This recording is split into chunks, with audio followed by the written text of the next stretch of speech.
नमस्कार। आज हम भारत के लोकतंत्र की उस बुनियाद पर बात करेंगे जो शासन को सीधे गांव तक ले जाती है। मेरा मतलब है पंचायती राज व्यवस्था। जी बिल्कुल, लोकतंत्र की जड़ें। हाँ, और हमारे पास है कुरुक्षेत्र पत्रिका का अप्रैल 2025 का अंक। इसी के जरिए हम ये समझने की कोशिश करेंगे कि जमीनी स्तर पर लोकतंत्र मतलब कैसे मजबूत हो रहा है और पंचायतों की भूमिका कैसे बदल रही है ना गांव के विकास में। बिल्कुल। तो चलिए शुरू करते हैं। सबसे पहले ये जो 73वां संविधान संशोधन है, इसे अक्सर एक बहुत बड़ा मोड़ माना जाता है। हाँ बिल्कुल, 1992 का ये संशोधन, ये एक मील का पत्थर था। इसने पहली बार पंचायतों को, आप कह सकती हैं, एक संवैधानिक पहचान दी। संवैधानिक पहचान मतलब संविधान में जगह। जी, और इसी से स्थानीय स्वशासन मजबूत हुआ। देखिए, हर साल 24 अप्रैल को राष्ट्रीय पंचायती राज दिवस मनाते हैं, वो इसी की याद में। अच्छा। इसका असल मकसद था सत्ता का विकेंद्रीकरण, मतलब ताकत सिर्फ ऊपर ना रहे, नीचे तक आए और आम लोगों की भागीदारी बढ़े। हाँ बिल्कुल, गांव के विकास में उनकी सीधी भूमिका हो। तो ठीक है, ये तो सैद्धांतिक बात हुई। लेकिन ये पंचायतें काम कैसा कर रही हैं? इसे नापने के, इसका आकलन करने का कोई तरीका है? मैंने सुना है ये पंचायत अंतरण सूचकांक PDI, ये क्या चीज है? हाँ, ये PDI 2024 यानी पंचायत अंतरण सूचकांक, ये पंचायतों के प्रदर्शन को आंकने का एक काफी अहम जरिया बन गया है। अच्छा। ये मूल रूप से ना 3F के आधार पर काम करता है। 3F ये क्या है? फंक्शन, फाइनेंस और फंक्शनरीज। मतलब पंचायतें कौन कौन से काम कर सकती हैं, उनके फंक्शंस क्या हैं। दूसरा, उनके पास पैसा कितना है, कहाँ से आता है, फाइनेंस। और तीसरा, क्या उनके पास काम करने के लिए लोग हैं, साधन है, फंक्शनरीज यानी कार्मिक। फंक्शन, फाइनेंस, फंक्शनरीज, ठीक है। हाँ, तो इसका मकसद यही देखना है कि पंचायतें इन तीनों पैमानों पर कहाँ खड़ी हैं, ताकि फिर उन्हें मजबूत करने के लिए सही नीतियां बन सकें, उनको एक तरह से राह दिखाना। तो इस सूचकांक से कुछ पता चला है, मतलब क्या सुधार दिख रहा है? हाँ बिल्कुल। दिलचस्प बात यह है कि अगर हम 2013-14 से तुलना करें तो सूचकांकों में काफी ठीक ठाक सुधार है। अच्छा। जैसे एक है समता संधान सूचकांक। ये सामाजिक न्याय और सबको साथ लेकर चलने पर जोर देता है। ये 39.9% से बढ़कर 43.9% हो गया है, करीब 4% की बढ़ोतरी। जी। और इसी तरह क्षमता संवर्धन सूचकांक है, जो पंचायतों की अपनी क्षमता, उनकी ताकत बढ़ाने से जुड़ा है। वो 44% से बढ़कर 54.6% तक पहुंच गया है। अरे वाह, ये तो काफी अच्छा उछाल है। हाँ, और कुछ राज्य इसमें काफी आगे हैं, जैसे केरल, तमिलनाडु, कर्नाटक। इन राज्यों में पंचायतें काफी मजबूत दिखती हैं इस सूचकांक के हिसाब से। तो ये PDI सुधार दिखा रहा है खासकर कुछ राज्यों में। जाहिर है कुछ ठोस कदम उठाए जा रहे होंगे जमीन पर। जी। वो क्या है, कौन सी योजनाएं हैं जो असल में पंचायतों को ये ताकत दे रही हैं? हाँ, कई महत्वपूर्ण पहले चल रही हैं।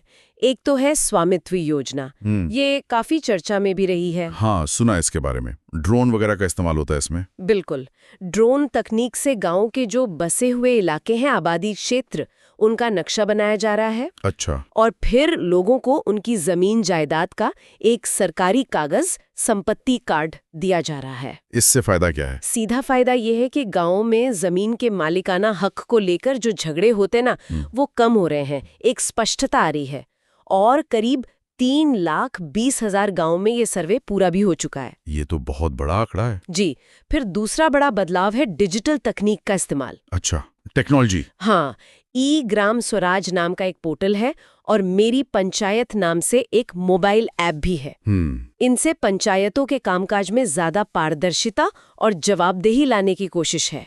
कैसे, मतलब क्या होता है इन पर? देखिए, गांव के विकास की योजना बनाने से लेकर खर्च का हिसाब किताब रखने, काम पर नजर रखने तक सब कुछ ऑनलाइन करने का सिस्टम है ये। अच्छा, सब डिजिटल। हाँ, और आम नागरिक भी इन ऐप्स से जानकारी ले सकते हैं। कोई शिकायत है तो दर्ज करा सकते हैं, सुझाव दे सकते हैं। मतलब सरकार और नागरिक के बीच सीधा संपर्क। बिल्कुल। फिर एक ग्राम योजना अभियान है, इसमें ग्राम मानचित्र का इस्तेमाल हो रहा है। ये GIS तकनीक पर आधारित है। GIS या ज्योग्राफिक इंफॉर्मेशन सिस्टम। हाँ, वही।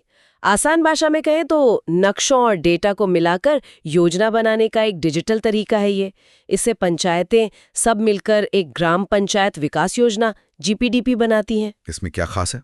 खास ये है कि इसमें गांव की ज़रूरतें क्या है और गांव के पास साधन क्या है, दोनों का ध्यान रखकर योजना बनती है, मतलब भागीदारी से। ठीक है। और पानी पानी तो गांव की बहुत बड़ी जरूरत है। बिल्कुल, उसके लिए जल जीवन मिशन चल रहा है, हर घर नल से जल पहुंचाने का लक्ष्य। इसमें भी पंचायतों की बहुत अहम भूमिका है। पानी के स्रोत को संभालना, सप्लाई सिस्टम देखना, ये सब। और ये सब करने के लिए लोगों को ट्रेनिंग भी तो चाहिए होगी, पंचायत के सदस्य, कर्मचारी। जी हाँ, बिल्कुल। उसके लिए राष्ट्रीय ग्राम स्वराज अभियान यानी RGSA है। इसका मुख्य काम ही पंचायत के चुने हुए प्रतिनिधि और जो कर्मचारी हैं उनकी क्षमता बढ़ाना है, ट्रेनिंग देना, उनके हुनर को निखारना। आपने इतनी सारी योजनाओं की बात की, इन सब में महिलाओं की भागीदारी का क्या स्टेटस है? आरक्षण तो है उनके लिए, पर क्या उनकी आवाज सच में मजबूत हुई है? हाँ, ये बहुत महत्वपूर्ण सवाल है। देखिए, महिलाओं की भूमिका न केवल अहम है बल्कि वो बढ़ भी रही है। आरक्षण ने एक मंच तो दिया ही है जी, लेकिन उसके साथ साथ जो क्षमता विकास के कार्यक्रम हो रहे हैं उनसे पंचायतों में महिलाओं का आत्मविश्वास बढ़ा है, उनकी नेतृत्व क्षमता बढ़ी है। तो अब वो सिर्फ नाम की सदस्य नहीं है? नहीं, अब वो सक्रिय भूमिका निभा रही हैं, गांव के फैसलों में उनकी बात सुनी जा रही है, उनका नजरिया शामिल हो रहा है, इसका असर दिख रहा है।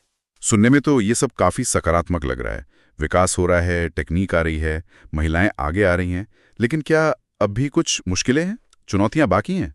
हाँ, चुनौतियां तो हमेशा रहती हैं। देखिए, एक जो बड़ी चुनौती है वो है पंचायतों की वित्तीय स्वायत्तता।